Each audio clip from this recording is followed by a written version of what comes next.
Hey everyone, welcome back. Good to see you again. Get a seat up front and let's get started. Because yes, there is a show. It's all been happening and now you want to know. But before we can start, we must begin with hello. My name is Sean, your host and fellow. Now grab hold your beverage, your mind just as quick. We're building up for our best sip. So join me now for the greatest pleasure, where we unwind this world together. It's time now. It's time for the sip. Let's do it now. Let's do it quick. Go!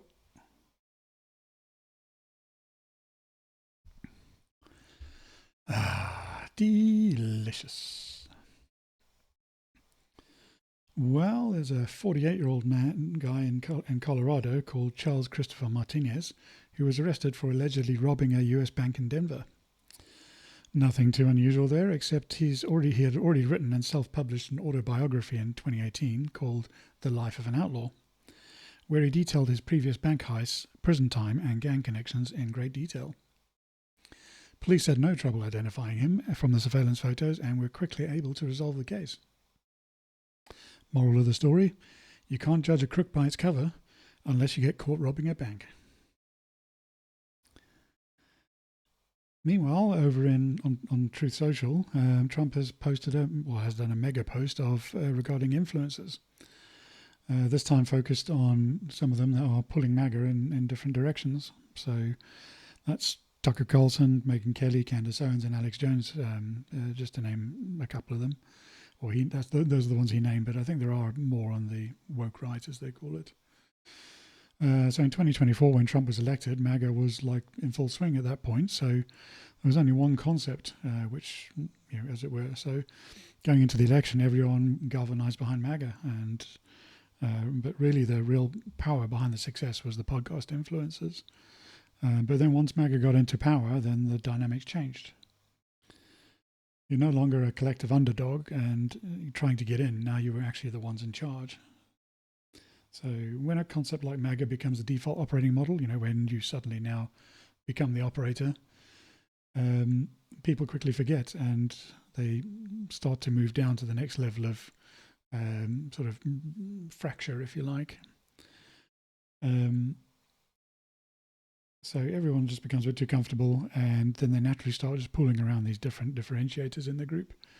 In this case, the original split seems to be around the America First movement, and these influences are a big part of that.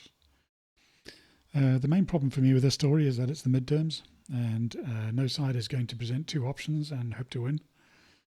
Everyone's going to have to get around one option at least, and if the Republicans don't win the midterms, then it's just going to strip everyone of power, including the influencers that help get everybody there.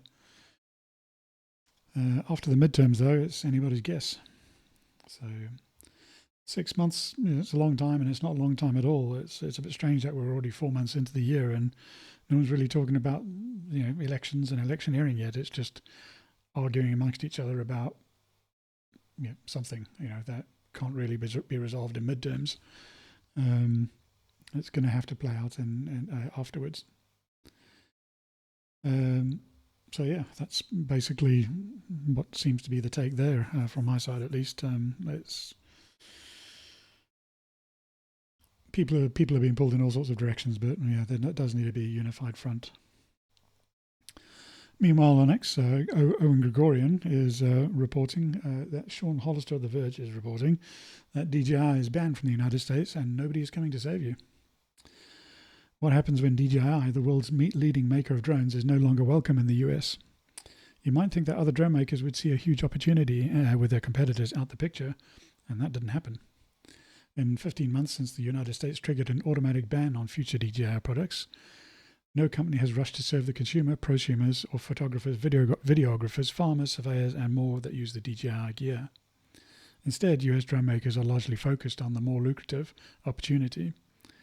$1 billion Pentagon, $1 billion that the Pentagon has earmarked for the drones that kill list. Drone professionals are scared, says Vic Moss, co-founder of the Drone Service Provider Alliance, an advocacy group that represents over 33,000 pilots nationwide. We don't have what we need to complete the jobs we do if we don't have DJI drones, he tells The Verge. But nobody is capable of filling DJI's shoes, experts say, and those who might have tried being scared off by Trump are being scared off by Trump's policy.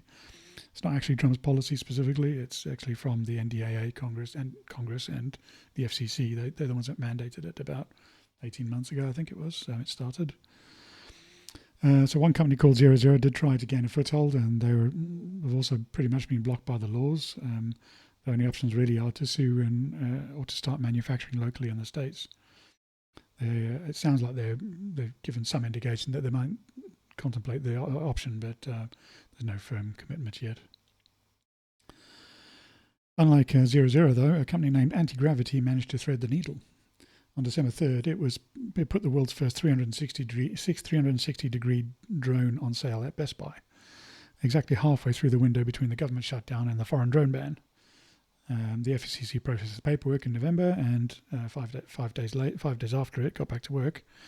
And the Insta360 developed brand has one drone now, and only one. It can freely sell in the US. It's off to a good start. Anti-Gravity A1 had already sold 30,000 units and made it to Costco by mid-January. It's raked in tens of millions of dollars in global sales, says the Anti-Gravity CEO, Michael Shaban, tells The Verge. So this is quite an interesting story. I picked it out because it highlights some of the difficulties in manufacturing outside of China. Everyone will have the same issues because China is the dominant player in the global supply chain. When you go the extra mile and ban those products, it does make things a little bit more difficult if there's nothing to replace it, though. Anti-Gravity, for example, seems to have only just been able to get a new consumer-level product out recently. And even then, it was 4 times the price of what you can buy a DJI drone for. So, and it's still not manufactured in the US. So the cost of getting new consumer products up and running is quite enormous, and the US has lost a lot of the infrastructure, let alone being able to sort of create it from scratch. So other drone manufacturers are around, but they sort of focus on the military and the enterprise because the pockets are deeper and the margins are much better. And when you're making small volumes, it's very difficult to compete at a consumer level. So when you're it's only through time and demand, basically, that the cheaper units will appear because you'll be able to scale the manufacturing at that point. So then there's a question of how much the product can be produced locally as well. So in the case of a drone, you'd need a plastic manufacturer for the chassis and the blades and the shell, for example. You'd need to be able to manufacture the PCBs for the flight controllers and the radio circuits, and it also needs to find some kind of manufacturer for the magnets and the motors and the wiring, and all of those components can be made independently, but quite often they're only made in China. So if you want to be able to have a camera, that will also require somebody who can make CCDs and lenses, and they're all specialized components. So for me, I just see this as an opportunity for the entrepreneurs to set up shop at the moment. You wouldn't have to make a drone. You could, just buy some plastic injection molding equipment and make a business out of just providing bespoke, plastic parts. A new drone manufacturer could then use you, and then you can start sharing that opportunity and start sharing that load. But no one knows how to make any of the parts at the moment. That's the biggest problem to resolve, I think. If you can also source the raw materials domestically, then that automatically becomes self-sustaining at that point. So in some ways, the tariffs should have probably been able to close that cost gap. If the imported drone was 200% more expensive, then they would put locally made drones on a more even playing field. It's somewhat usurped by a ban, though. If there's only one drone on the shelf, then guess which one you're buying. I think the initiatives to onshore again are pretty great. It makes a lot of sense to be independent, and more importantly, just retain the capability of actually making things yourself. There's a lot of stunning headline investments going into the US right now, and it would seem like an ideal opportunity for someone to set up a business and just do something no one else does in the country, but that there's a demand for. I think the main problem at the moment is the lack of skills to be able to make something and do something. It's just moved out of the country a long time ago. And it's not an easy fix. You can have all the investment you want, but you need the people with the skills to actually put it in place. Personally, I think there needs to be a grassroots campaign. to kind of learn manufacturing skills, not like building cars. I mean, you could go build a car, but just more small scale, just be able to make the small parts basically.